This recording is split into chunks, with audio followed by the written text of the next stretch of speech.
persiapan nggak ada yang spesial ya, sama aja kayak persiapan sebelumnya yang keras gitu. Yang kalau raksasa di flyweight, gue juga nggak bisa dibilang orang yang gampang ya di flyweight ya. Terus kalau dibilang dia pernah menang lawan Staver, itu juga kayaknya juga lucky punch gitu lah. Tekniknya bagus sih, strikingnya, terus di ground scramblingnya juga bagus. Nggak bisa gua anggap remeh, tapi nggak ada yang nggak mungkin buat gua kalahin.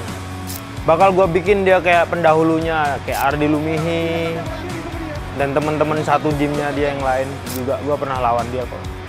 Untuk target nanti lawan Sofyan, ronde 1 lah, atau paling lama ronde 2, submission atau KO gitu. Oke, buat pecinta One Pride di rumah, jangan lupa saksikan saya nanti di One Pride 86.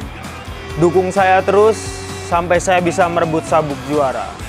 Sofyan, temen lu dua-duanya udah aku kalahin, dan lu selanjutnya di One Pride 86 ini. Jadi siap-siap aja lu.